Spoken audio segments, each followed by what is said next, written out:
Councilor Lehman? Here. Councilor Marcus? Here. Mayor Swanson? Here. Report from department heads. We don't have Public Works, nobody from the ambulance, engineering, attorney. Oh, this is gonna go fast. Long Range Planning meets in July. Yeah. And Recreation Board. What day is it? Monday. July, We'll be having a meeting next month. yeah, Yeah. second Monday. We Okay. didn't have a meeting for Right. June because we didn't have enough people to come.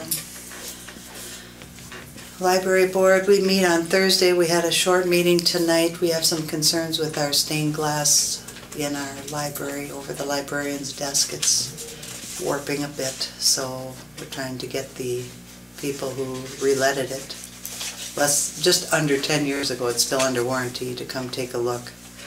So we had to discuss that. BETA meets last Wednesday of the month. No. Did we get a sheriff's report? We met before the last meeting. Didn't we? Pardon? BETA did. Yeah. Yeah, the end of the month. That's true. Yeah. So, If there was anything to report though, John? No.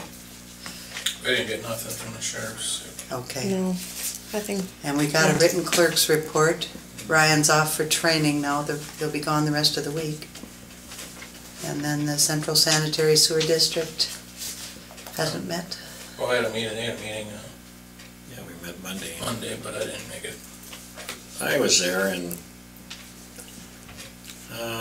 there was a little conflict on paying a bill that we ended up paying. It was pretty much, there wasn't much. Was it for the video, the camera, No. the smoke thing? No, that was approved. This was on mileage. Somehow in some contract that nobody really knows, that HR Green. it covered like 3 years of, Norm's mileage and a couple other things in there, and, we always got a bill monthly from everybody. Right. And somehow this was outside of the billing. Yeah. I don't know.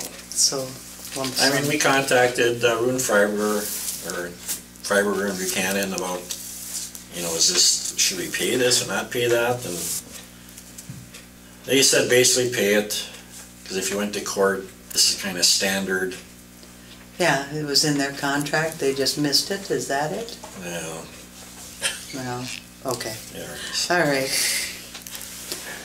Okay. Council additions to the agenda. We're going to add additional. We have only 2 attendants for the beach, and there's 1 more hire, so we'll put beach hire on at the end.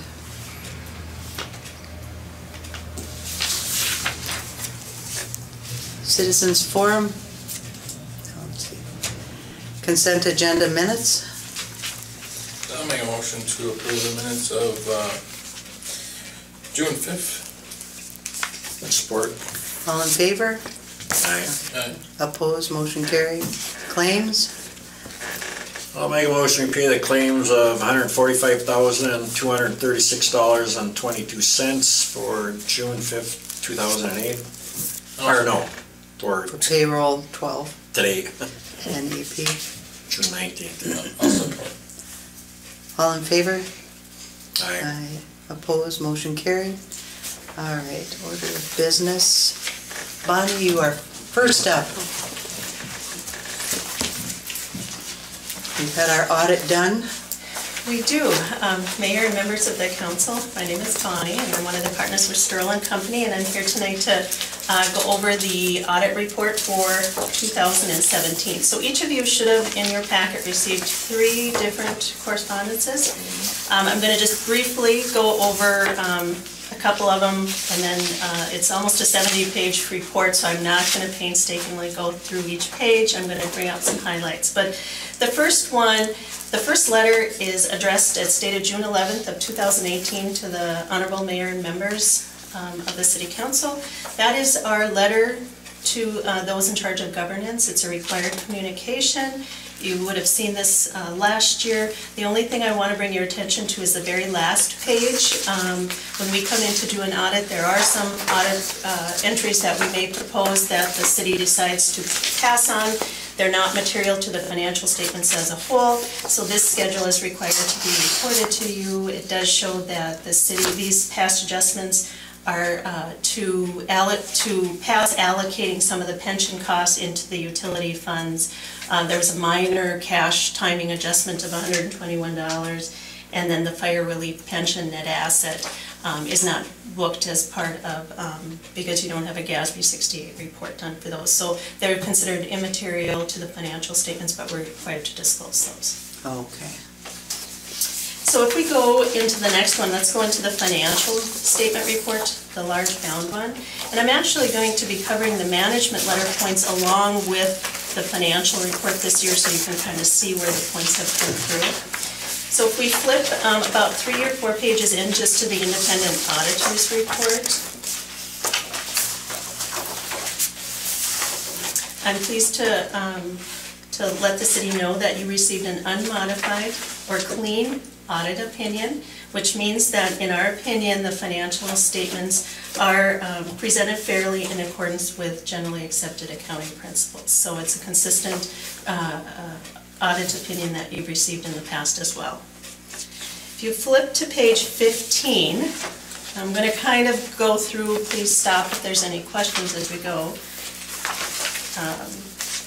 Pages 15 through 18 are what we call your government-wide financial statements. And we've spoke in the past years that when this came out with GASB 34, it's been a number of years now. This is a bird's eye, a very broad perspective view of what the city of Buhl has done for 2017. It's divided into governmental activities and your business activities. Your governmental activities are your general fund, it's all your capital projects funds, your debt service funds, and then the business type activities are your ambulance and your water and sewer, garbage, electric, those that are supposed to be covered with user fees. So this is a full accrual set of statements, very broad overview, but it gives some important information for the council and the citizens to know. So we look at page 15, which is your statement of net position, or your balance sheet in the commercial world. And we can see for your governmental activities, you have total assets and deferred outflows of a little over $7 million. That's that first column. Your business type activities have a little over $4 million in assets and deferred outflows. So your total for the city of Buhl as a whole for 2017 shows assets and deferred outflows of $11.1 million. So of that $11.1 million, if we go up about 3 or 4 lines, the bulk of that, $6.8 million, is held in your capital assets. So it's your building, your infrastructure, your streets, have a cost less accumulated depreciation of $6.8 million. The other large part is the top 2 lines are your cash and investments, sitting in the city of about $3.9 million as a whole. So that page gives you what are the asset side that the city has. But if we go on to page 16, this will show the liabilities and what the net position is. Again, these are on the full accrual. So we've talked in the past, these statements incorporate things like the very center of that page under non-current liabilities are your long-term liabilities. What are some of these things that the city owes? May not be paid in the next 60 days or in the next year, but it's down the road. You'll see the first line is compensated absences in your non-current section. For the city as a whole, that's about $27,000. That's your estimated value of the severance package that you owe to your employees, their sick leave, those type of things. If somebody would be terminated, what would you have owed to them as of December 31st? The next line is that post-employment benefit of $62,000. That's that OPEB, the other post-employment benefits. This is calculated under GASB 45, the current standard. One of the points in the management letter is GASB 75 is coming out effective now for 2018. That's going to require that OPEB calculation to be actuarially determined a little bit differently. Instead of what happened before when 45 came out, the full accrual, and there's a footnote on this, is $289,385 is what the estimated liability is. The standards allowed you to amortize that over about 30 years, so you were only recognizing a portion of it, which is that $62,000. When 75 comes out now this next year, it's going to require the full recognition of that. Also, it's going to have some recognition of what they call deferred inflows and outflows. That's one of the management letter points, is that we're strongly recommending that the city consider hiring an actuarial firm to determine that for you. Under 45, you were allowed to use the alternative measurement method, which was it was a method that's allowed due to your size, but with the complexity with 75, it won't be as straightforward to measure, and the complexity there is really strongly recommending that you have that actuarially determined in order to prevent a potential modification to your audit report for 18 because of that. And we can touch a little bit more. I've spoke with Diana on it a little bit more on what the decision of the council would be. But next year, that recognition is going to be significantly higher. It won't be the 62. It may be 289 under the 45 standards, to higher or lower, depending on where it comes out. Okay. Also, before we leave that, for the OPEB, again, the entire liability is estimated at 289. The city has been proactive and has established in your internal service fund, you have savings accounts that are at $248,141. So you, under the old 45 standards, have almost covered that liability. But because it's not put into a trust, it's not set aside, restricted on that, we can't offset the liability. But just to know that the city has been proactive and continuing every year to budget. That's that $13,000 that you budget every year. From Bonnie, your would funds. you recommend that we do that? Absolutely, continue to do, well, No, I mean to continue to fund it. All right, but Putting it into a irrevocable trust, you know, that we can discuss some of the pros and cons to that. yeah, I've heard a lot about those. Certainly being proactive, like this city has done since the implementation of these standards, has put you ahead of a lot of other communities that haven't addressed this, or they're just starting to. So that part you've committed some of those funds. The other long-term liability is under bonds and notes, and we'll get to a footnote. The city of Buhl at the end of December had just a little over $100,000. You'll see the long-term portion there, and there's a current portion up above left in one of your bonds. So those are almost getting paid off. And then the final accrual for the long-term liability is under net pension liability. We talked about that last year. That's under GASB 68. That's the city's proportionate share of your participation in PARA. So your percentage share for Buhl is 0.0043%, and there's a footnote on it. So you still have a recorded liability of $274,509, and so in other words, that's your share of what's outstanding to the PARA liability. So it's important when we look at this huge overall picture of what's going on with the city to know that on the previous page we had talked that the city as a whole had about 11.1 million in assets. What are some of the liabilities against it? And you can see you do have, under the current standards, Comes out the same. you know, about 619,000 in liabilities. So we look at what's left over in your unrestricted net position. Again, you have about 1.9 million, almost 2 million in your government activities, and 1.5 in your business type. So again, those are very broad bird's eye view of what's onto the city, and then we're going to dig into page 19, flips us into a little bit into a more detailed picture of the fund-based statements. This is what you're used to seeing and dealing with on a day-to-day basis. This is under the modified accrual basis, which is a much shorter period of time. You recognize things that are coming within the next 60 days. Capital assets get expensed out as a capital outlay. It's how you're used to doing your budgeting. So I think there's just a couple takeaway points from this page. This again is on your major government or your governmental funds. We're not talking about the enterprise yet. Mm-hmm. And as an audit, we come in and there are 4 what we call major government funds, only because it's based on criteria, financial criteria. We're not making any other decision other than there's some material activity into that. So we're required to give opinions on those 4, and then the remaining, all your other funds, which there's statements in the back on 49 through 51 for the total. But let's just talk a minute for your general fund. That's what, under the modified basis, you have total assets of 1.2 million as of the end of the year. You have some liabilities and deferred inflows. Deferred inflows under this are things like your property taxes or your special assessments that you don't receive within 60 days after year end, so they're deferred. But you look at your fund balance. Your fund balance in your general fund, under GASB 54, we have layering that goes on with your fund balance. So even though you have a total of 1.2 million in fund balance, what are the different layers? You still have 54,358 that's restricted from an outside source. The majority of those funds are the dollars that you had left from your Martin Hughes School transition when the IRRE had allowed you to use.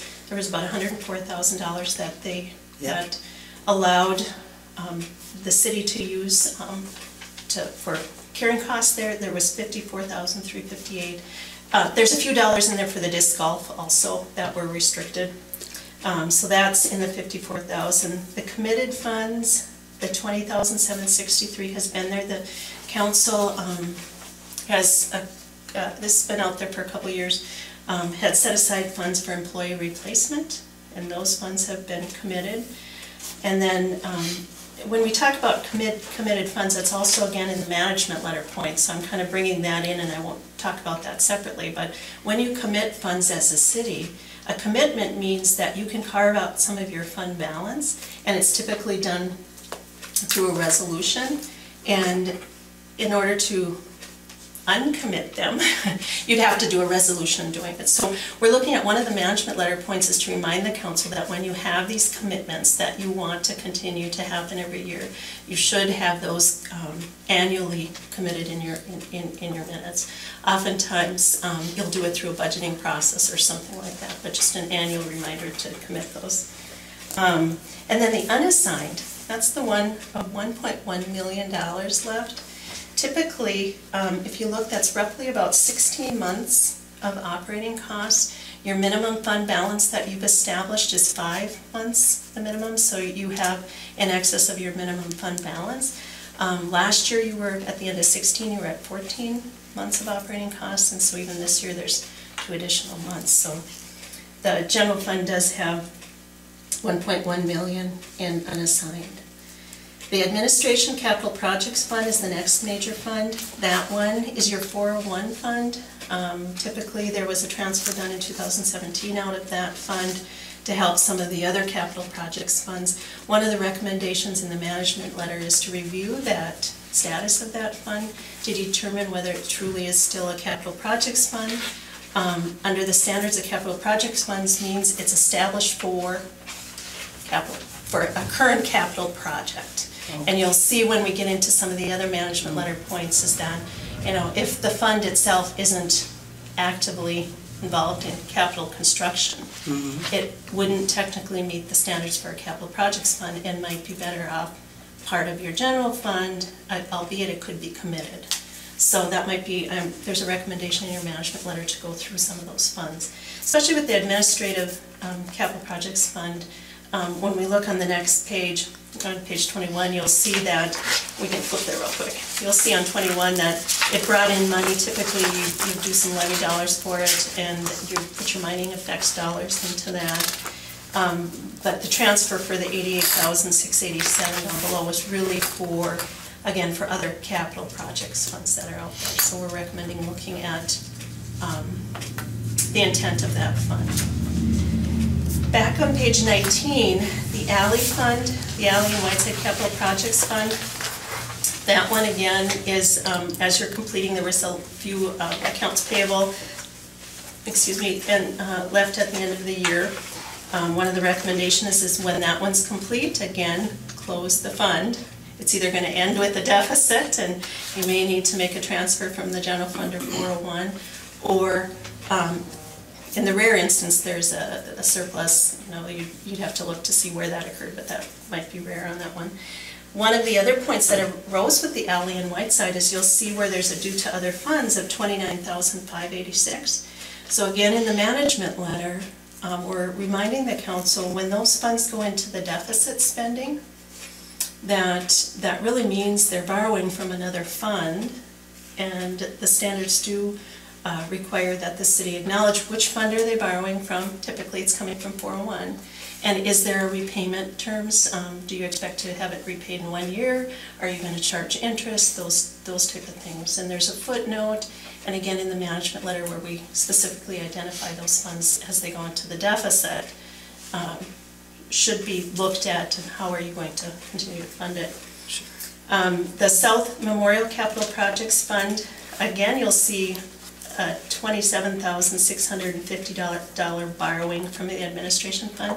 This one's a little different in the fact that, again, even though you might have a deficit fund with that one, you're continuing to receive special assessments. And so that one typically we'd say, well, as long as the special assessments are coming in, the fund is fine to stay open. When the final special assessment is received and that's done, then determine if there's a deficit at that point and might need to transfer from the general fund. And then the total other non-major, we're going to wait until we get back to page 49, but there's other funds like that in the management letter we've really recommended. Take a peek at each one. What is the status of those? If those capital projects are no longer around, to close them, or if they're just sitting open to collect some special assessments, then leave them open until the time the final assessment's received. Let's see, any questions on that? Otherwise, I'm going to flip you over to page 24 and 25. These are your enterprise or your business type funds. These are the ones that are supposed to be funded with user fees. So you can see we start with operating revenues, we have operating expenses, which includes depreciation, right, and you come to operating income and loss. That's the line that we'd recommend that the council look at and say, how did each of those funds do? The ambulance had operating income of $25,403. It's kind of right in the center of the page there. The water had an operating loss of $7,966. Sewer, a loss of $21,000.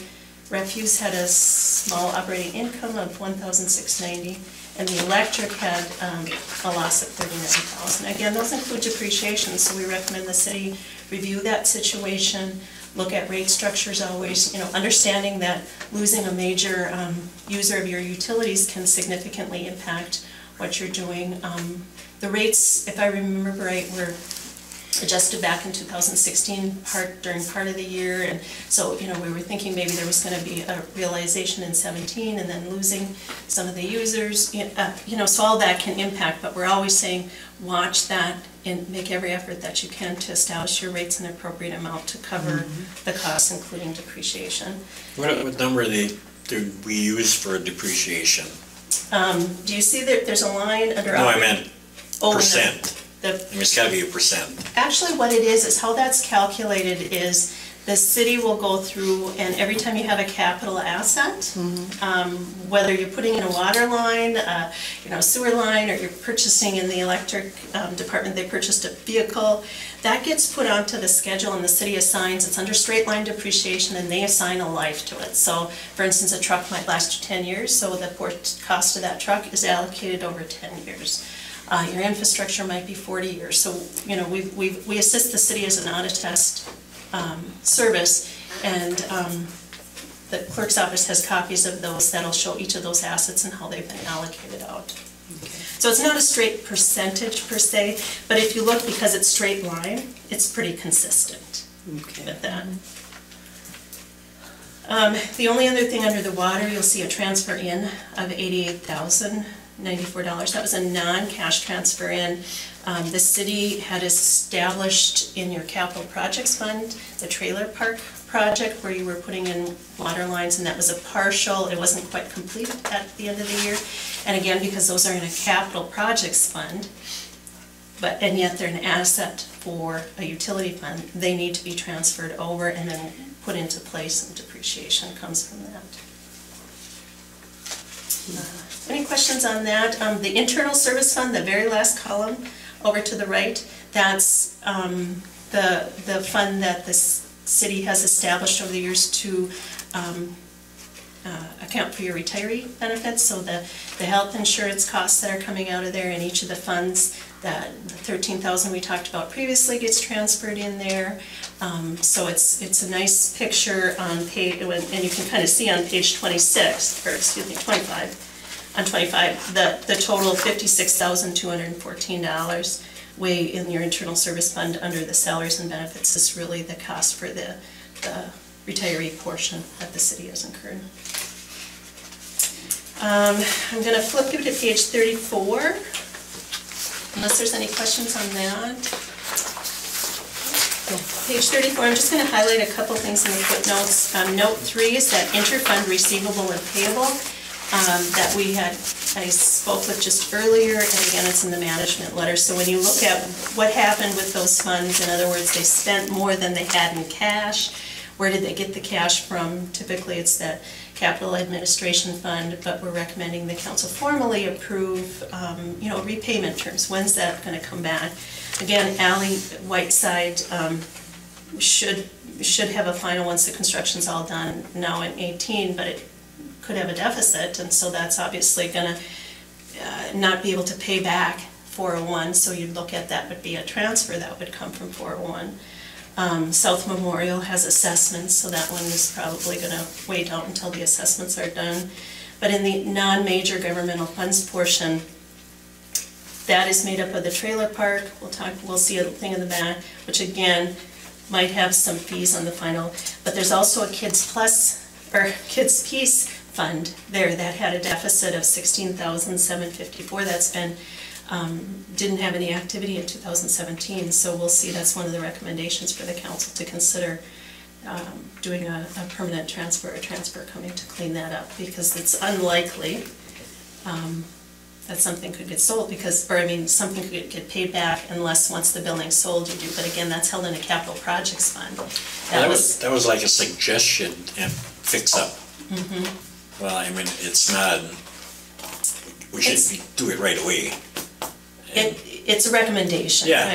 Right, to do, because it's a capital projects fund, and we'll see in the back that specifically that Kids Peace one came from 2 or 3 years ago when you were putting on the roof there, and there was an additional cost onto that. And again, it comes back to our discussion, once the capital projects is done, that it really shouldn't be sitting as a deficit out there, because really what's happening is you're more than likely either potentially overstating your general fund dollars in your fund balance, or your 401 fund balance if you're continuing to have these deficits in other funds. Right. And so even under the standards, it requires them to be shown as unassigned, and so that would eat into it. So it is a strong recommendation. Just to clean it up. And show the numbers what they are. Because my thought was, whoever comes in there, that's going to be part of their investment. Instead of us going to do it before somebody comes in there. Mm-hmm, mm-hmm. But we can always take money out of 401 if we need to do something up there. Right. This fund is done. Right. For what it was intended for. Exactly. And the mayor's correct, is really that looking at, sometimes these capital projects funds just stay out there forever, and really you'll see in a couple of them have a few $100s. Their capital projects funds by definition mean you've established a fund to account for a capital project, construction project. Right. And once that's done, it's either going to have a surplus, which is rare, either you got too much grant dollars or something, which is very rare. Right. What happens with that surplus, or is there a debt associated with it, and perhaps then some of those need to be moved over to a debt service fund to do it, or more than likely they're left with a deficit because of cost overruns with those capital projects. Yes. And who's going to pay for that? It really comes from either the general fund or, Right. and really 401, the recommendation is that it's a general fund. Sure. Well, like I say, my thought is we shouldn't be doing that until we have somebody in there. Well, the fund has a deficit in it. Yeah. We just wipe it off the books is what we're doing, Well, John, yeah, just to that's clean what it you up. want to do. Yeah. Just to Yeah. clean it up. Yeah, Yeah, exactly. And then note, if you go to page 36 under note 5, that's your long-term debt. As you can see for the city of Buhl, it's not very long. You have one outstanding issue left back from a 2009, a $415,000 GO refunding bond that had a portion of that is $85,000 for the governmental or funds sitting in your debt service funds, and then $15,000 in the business type. So you can see in 2018, the $15,000 will get paid off there, and so your enterprise funds will not have any this type of long-term debt. They'll still have severance pay and things. And you can see for the next 19, 20, 20, and 21, it's scheduled to be completed payoff at that point. Page 47 is just a schedule of funding progress with the OPEB that we talked about, and that one shows a 10-year history on the significant improvements that have made. Again, this is under the alternative measurement method, but it does show page 47.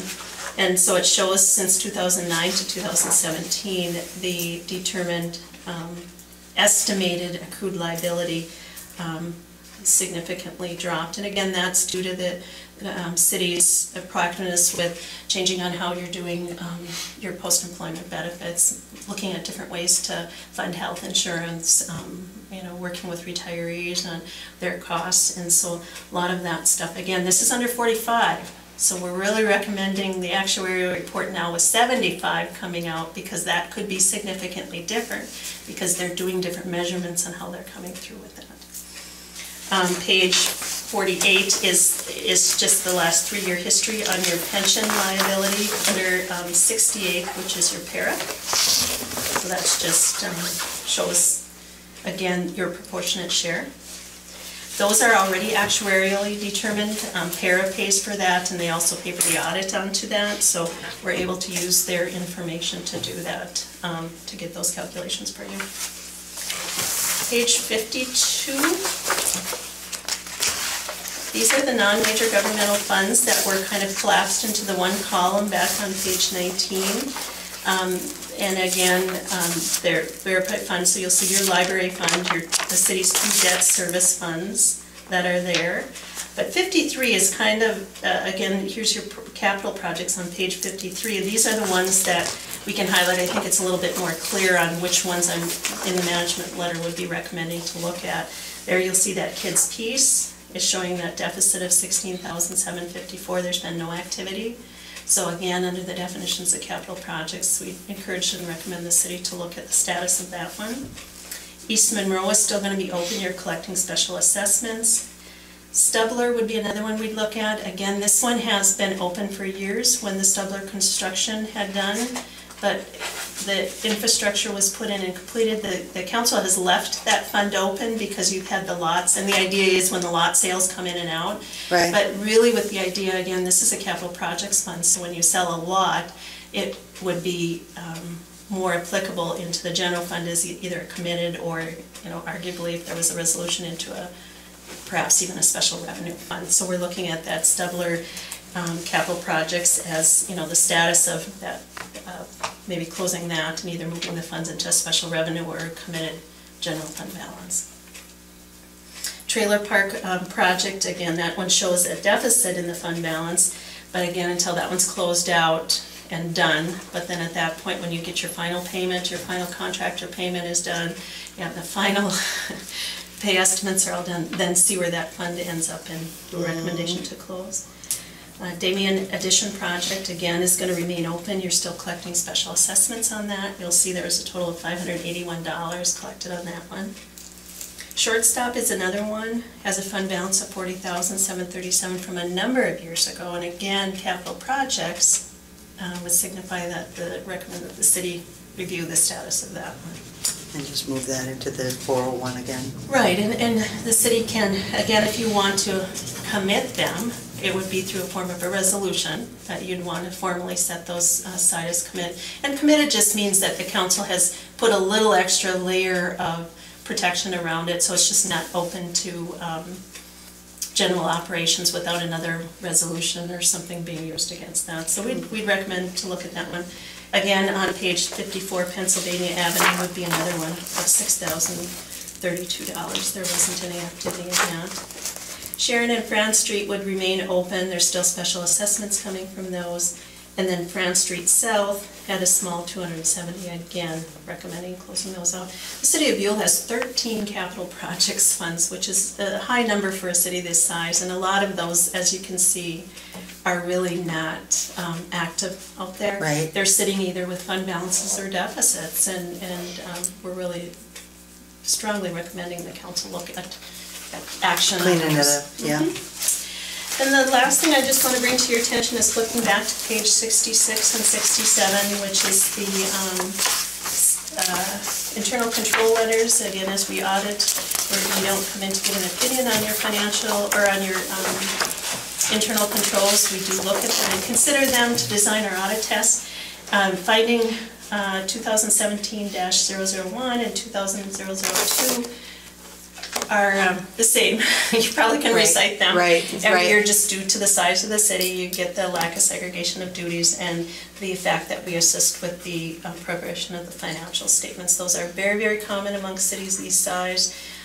They're considered significant control deficiencies. They warrant acknowledgement from the council, and the recommendation is appropriate oversight, ask questions, and do due diligence with that. And 67 is the last page, and again, there were no Minnesota legal compliance reports we're required to test. Generally, there's 7 different areas that we test. Contracting and bidding, deposits and investments, conflicts, public indebtedness, claims and disbursements, TIF and miscellaneous, and there were no citations for the city of Buhl this year. So that is the report. There is a separately issued management letter, but again, all the points in the management letter we've touched on during the presentation to go through and to give you perspective on those. Is there any other questions that you have? Just on some of those numbers that you were talking about, they're just hanging there, Yeah, and your recommendation is just to close them out. close them up, into 401s. get rid of them? Right, because if they're, again, under the capital projects definition, Yeah. they really shouldn't be there. And when you look at, especially those that have deficits, Yeah. their longstanding deficits, really then what you're saying is that, are they gonna actually ever, you're gonna do a project and try to recoup the cost from that? Yeah, because Stubler, we Yeah. did that a couple of years ago, Yeah. Yeah, And you've absolutely, 2 or 3, even the last couple of years, you continually looked Cleaned it at a up. few of these each year when you Yes. look at what it used to be compared to now. Yeah. Certainly, you've been moving in that right direction, and it's just time with some of these other ones to those final little. A lot of times I realize that you want to segregate it out and keep it there in the event, but you could still do that by closing the capital projects fund and moving it over into a committed, fund balance, either in 401 or appropriately, or in the general fund. Well, thank you for a job well done, and I'd like to also thank our finance manager for the excellent job she does with the bookkeeping on behalf of our city. I'll second that. Very well done, thank you. Thank you, Bonnie. Do you guys want to make a motion to approve the audit, to accept it? Can I have a motion to approve the audit? I'll make a motion to approve 2017's final statements. I'll support that. All in favor? Aye. Opposed, motion carried. Thank you, Bonnie. Resolution 1821, accepting a donation from the curling club. They paid their $200 fee for their bonspiel and donated $800 more to the city. So we need to pass a resolution to accept the $800 as a donation. Can I have that motion? I'll make a motion to approve the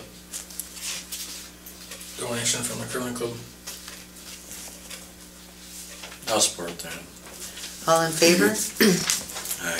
Opposed? Roll call? Counselor Lehman? Yes. Counselor Marquez? Yep. Mayor Swanson? Yes. All right, disc golf quotes.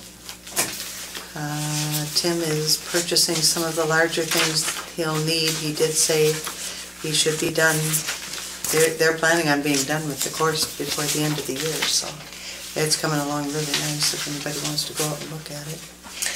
Of these quotes, Yes, they're, so he has the quotes in here that, just to show that what, basically 2 quotes for the baskets. So on your front memo where it says quotes pending council approval, that should only be $14,460.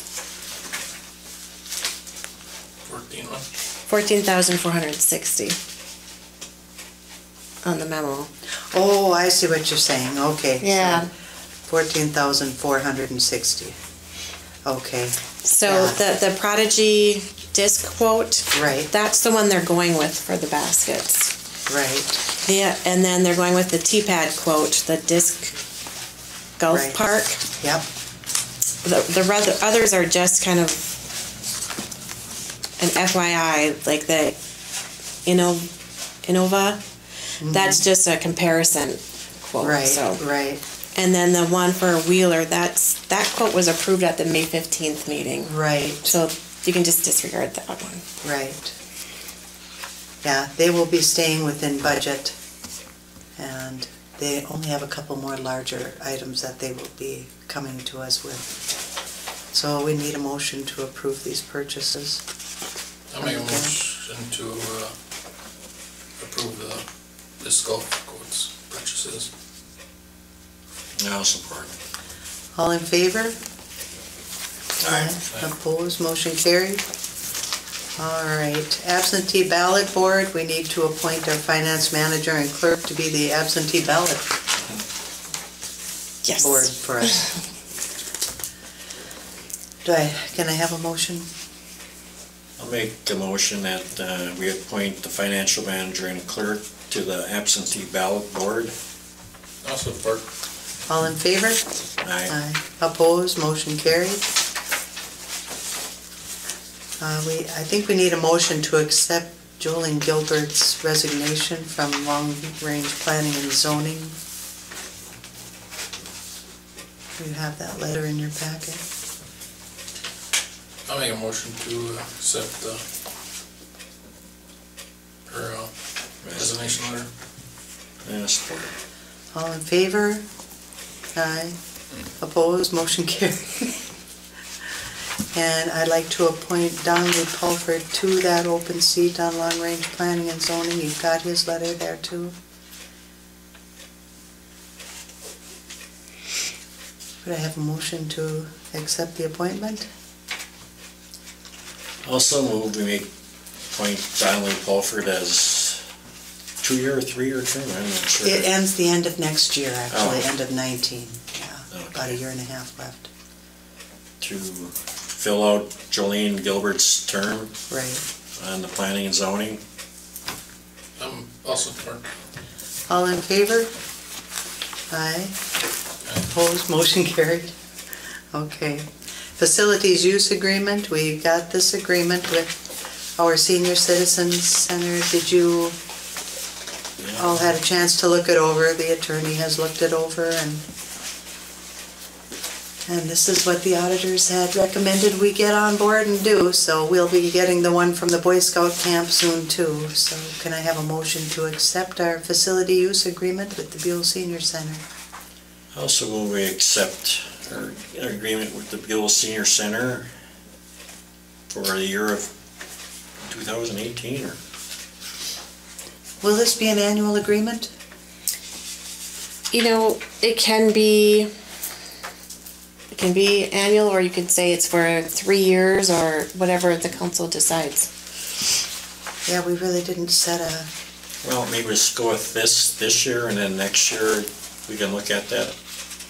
It could be an annual thing Yeah. if that's the way you want to do it. Well, no, but we can, just like we're doing something with something else too, at that Whiteside. We're gonna change the terms. So, yeah, let's just, We could renew these agreements on an annual basis. It's probably not a bad idea because over time, things might change and you may want to look well, at that's true. doing some things. Well, So- this You'll move This is to a accept this as a 1 year. 24/7 Right, building and organization that right. it's. And I think basically we're all always gonna happy be with the there. way they've taken care of the building. So, John, your motion is to accept this as a 1-year agreement for the Yeah. facility. I'll support. All in favor? Aye. Opposed, motion carried. Now, does anybody have an issue with the July 3rd council meeting? John, Well, is I that a think problem for you? Well, I think it was just brought up that Evelyn has their parade, Gilbert has their parade, Silent Lake has their fireworks on the 3rd. Yeah. So, And probably the 5th would be a problem. Why not just go to the 9th, the Monday? You know, in case everybody's on vacation for the 4th of July week, we'd come in after that. I don't know, that's just a suggestion or a sure, thought. sure. I don't know that it would be any problem to do that, or even go to the next Tuesday, but then it'd be a week until our next meeting. Right. Yeah, it's a week So and a week, but either move Either- it, don't have it. Just have Yeah. one meeting next month, unless we have things that come up, and then call a special meeting. well, I never even thought of that. We could do that. Because that would Just be like so- the 16th. It's the 17th, yeah. Yeah. We could just omit the July 3rd meeting. And if issues come up that we need to address, we'll call a special meeting. Why don't we do Any that? problem with bills or anything? No, but if, in your motion, if you could just say a motion to not have the meeting, but to approve bills to be, Yeah, Sent out? okay. and then at the second meeting, I'll have a list of all the bills that were sent out. Okay. I think that would work fine. Are you making that your motion? I'll make that a motion. I'll support it. All in favor? Aye. Opposed, motion carried. And, yeah, Ryan didn't have anything yet from, well, you see in his letter, what he had for quotes if we want to do a curbside. Yeah. Everybody would have to pay for curbside recycling if we go with curbside. It'd be, what did he say, $3.50 or $3.50 to $5. Three. $5 per household to have the recycle bins outside their houses and do it that way, and everybody would have to do it. I think he said he'd have the information by the next. Yeah, he's July getting meeting. more information before he wanted to address the whole thing, so that's what we know for now, FYI. Well, actually, if everybody recycled or the garbage part would actually probably go down, so it Well, you would wouldn't think show that so. much of an increase, but You would think so, you would think that would be fairly significant Yeah. if you're recycling all that stuff curbside.